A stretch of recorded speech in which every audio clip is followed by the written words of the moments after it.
morning, the Dean of the Faculty of Nursing Science, the head of department, the lecturers, the students, and my other audience. My name is Helen Feyisayo Alemeru, and I'm here to make a presentation on domestic violence, a threat to women's health and well-being. The learning outcomes. At the end of this presentation, participants will be able to know the meaning of domestic violence. What does domestic violence mean? The participants will be able to know. Then understand the various implications of domestic violence and know the various solutions to domestic violence. These are my outlines. Introduction. Domestic violence has significant and far-reaching implications on the health of women. It affects women physically, mentally, socially, and psychologically. It is referred to as intimate partner violence. That means somebody that is very intimate to you, like your husband, your wife, your partner, somebody you are cohabiting with, abusing you. Then the abuser exerts power over their partners. They want to control everything their partner is doing. They want to know what their partner is doing, either on the phone, who she's talking with, if she goes out, who is she with. They start accusing her of sleeping with men, going out with men, even without having evidences. And abuse can be physical. That means that the abuser may go to the extent of beating up the victim, and sometimes it is emotional, talking down and reducing the morale of the victim, and sometimes it is sexual. In this part of of our world here, people don't believe that there's anything called marital rape, but there is something called marital rape. When you take advantage of a woman without her consent, it is a form of abuse, and it occurs in relationships including spouses, either they are married or they are just partners or they are cohabitants living together without marriage, and the abuser intimidates and manipulates the victim. He will intimidate the victim and say, you must not tell anybody, you must not tell your friends, you must not tell your family, you must not tell your parents what is going on in your life, just as a way of manipulating the victim. Then looking at this picture, we can see that domestic violence affects women a lot. The woman is sad, she's lonely, she's isolated. The physical health implication of domestic violence, injuries. Sometimes, the victim try to cover up those injuries. They don't even want people to know what is going on. And during the time of COVID-19, people were going around with face masks and all that because of the nature of the disease. It was an infectious disease. But now we are not even dealing with COVID-19. But you see victims putting on face masks, trying to hide something, so that people will not start to question them or ask them, what happened to your face? Where did you sustain this cut? Where did you get these bruises? And sometimes it may even go to the point of broken bones. And chronic health problems, the victim develop chronic health problems like hypertension, sometimes reproductive health problems, because the abuser can go to the extent of beating up the victim, and even some lose their pregnancy. I mean, the victim, they lose their pregnancies during those attacks, and there is poor overall health. They have higher rates of chronic diseases. There is psychological trauma. The victim is traumatized psychologically. Sometimes they keep to themselves. There is a kind of social isolation. They don't want to talk to anybody because they have been warned by the abuser that you must not tell anybody. If I get to hear, I'm going to kill you and all that. Sometimes the victim goes to the extent of abusing substances like alcohol, smoking, just to forget whatever is happening in their life, forget their sorrow. But when the effect of all those substances wear off, they get back to their 0 point, and there is suicide risk. They just look at themselves that, okay, what else am I doing in this life? Is it not better for me to kill myself? And that's why you see so many victims taking their lives. And there is post-traumatic stress disorder. When they remember all the things they have been through in the hands of their abusers, they get traumatized. And When the pain of those trauma comes to them, sometimes it will be like a fresh wound all over again. So the victims suffer a lot of that. The social health implications, like isolation. The abuser often isolate their victims. They don't want them to relate with anybody. They even want them, I don't want you to relate with this woman or that woman, I don't want you talking to that family, just because they don't want them to get help. And this reduces their social support network. When people don't know what is happening to them, how can they be of help? So that reduces how much help they can get. And talking about the employment and economic impact, the abuser will tell the victim that I don't even want you to work, just because they don't want the victim to get better than them. They have this sense of not wanting the victim to do better than them. So they will like to cut off every avenue by which the woman can do well, by which the woman can get better than them. And this interferes with the woman's ability to work, and the woman will not be able to work. She won't be able to bring home money, and because she's unable to bring generate money, she will not be able to leave the relationship because she's solely dependent on the abuser. And the impact of women, on children, the impact on children, there's risk of emotional and behavioral problems. Children who grow up in abusive relationship often develop emotional problems, behavioral problems. They just start misbehaving and all that. The long-term implications, like intergenerational effect. Most children who grow up in abusive relationship end up abusing their own partners in the future, because they think the way their father was behaving towards their mother was the right way to behave. They don't know that there are other ways by which you can be loving even to your spouse. The way they see their father shouting down on their mother and all that, they think that is the normal way to go about life. And those children become victims, they become perpetrators of violence, and there is healthcare cost. Sometimes the children, they are sick, sometimes they develop emotional problems, they develop depression, and the health cost is also there. The mental health services, there is support service needed also in terms of mental health service. When those children develop depression, they will have to be taken care of. Even the women in this type of relationship also have mental health issues that needs to be taken care of. And of course, the life expectancy is very low. It is reduced for victims of domestic violence. Another solution to domestic violence against women is education and awareness.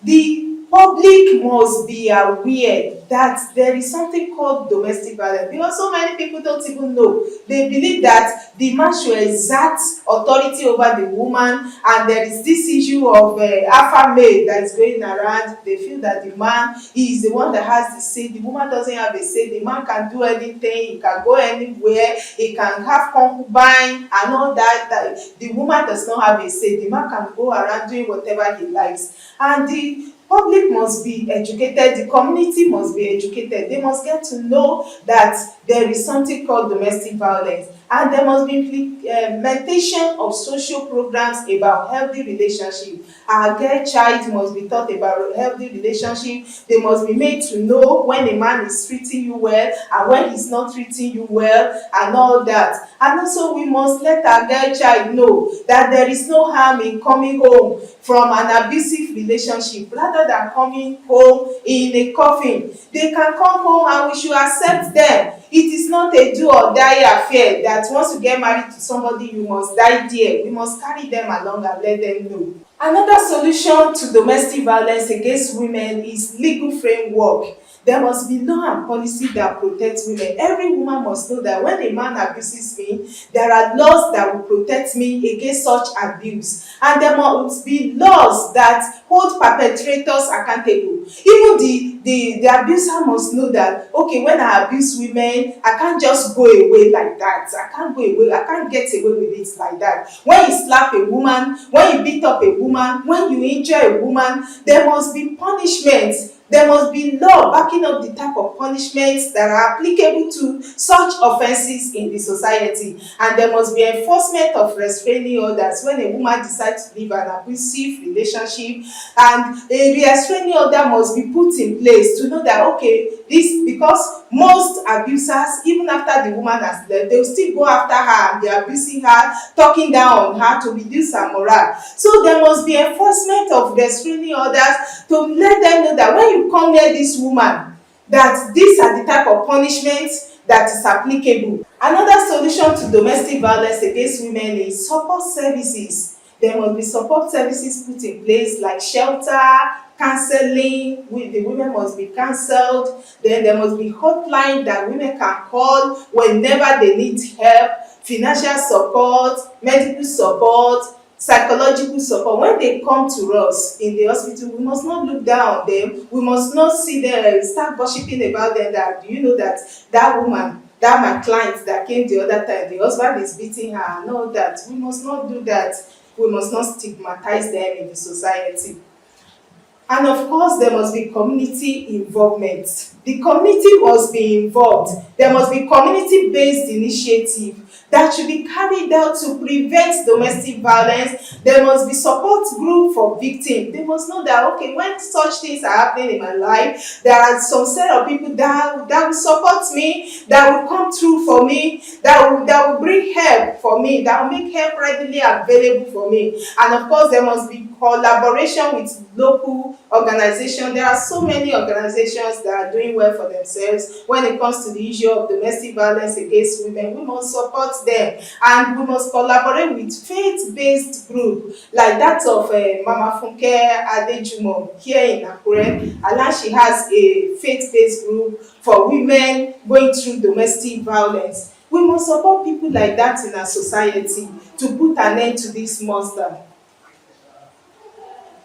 Another solution to domestic violence against women is preventive programs that addresses the root cause. Okay, when a man is abusing a woman, what is the root cause? Was it that the man grew up in an abusive relationship? If that is what is happening, then the man himself will need therapy to bring him out of such behavior.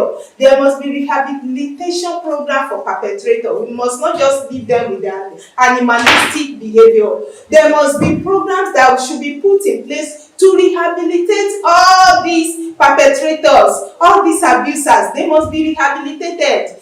And of course, there must be promotion of gender equality. This issue of alpha male, I am superior to the female gender, an end must come to it.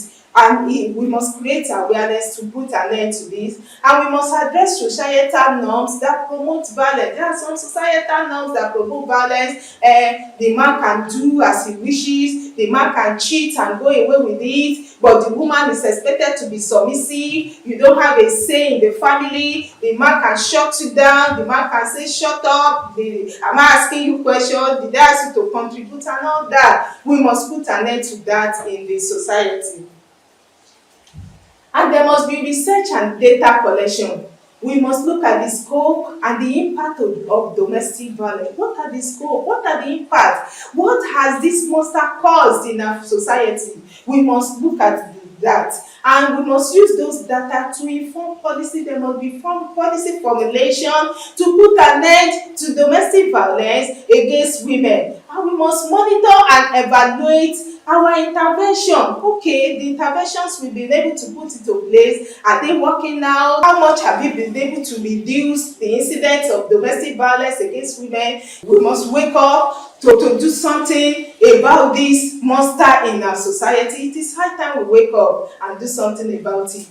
And in conclusion, addressing domestic violence requires a comprehensive approach. It is not just a one-way approach. It is a comprehensive approach that we must put into place. It needs time. It needs assessment. We must assess what are the issues, what are the things actually causing this domestic violence in our society. We must assess by the time we make our assessment, and we must be able to look at it that, okay, after assessing the problem, what are the interventions that can be put in place to curtail this domestic violence? So we must put in a lot of time to save the victims. And the right approach helps women to rebuild their lives. When we put in the right approach, the women will be able to rebuild their life, because so many women in abusive relationship have lost themselves. They have forgotten who they are. They need a wake-up call for somebody to wake them up and say, this is who you are. Because the abuser have lowered their morale, the abuser has exert a lot of authority and control over them that they don't even believe in themselves. So they need a wake-up call to bring them out of that depressive state, and to let them know that, okay, this is who I am, to be able to regain their original self. And it also helps to recover their heads. Most of them, they are into depression. By the time we put in all these interventions, we'll be able to bring them out of that depressive state, and they'll be able to come out and become their normal self. And those approaches, just like I mentioned earlier on, they are legal protection. They must be protected legally, because when the abuser knows that there are some laws backing up the victim, they will tread softly, and they will tread softly, and they will not go into such character anymore. I'm talking about medical and psychological support. Just like I also said earlier, we must not laugh at them. We must not gossip about them and make them feel less human and say that woman, the husband is beating her and all that.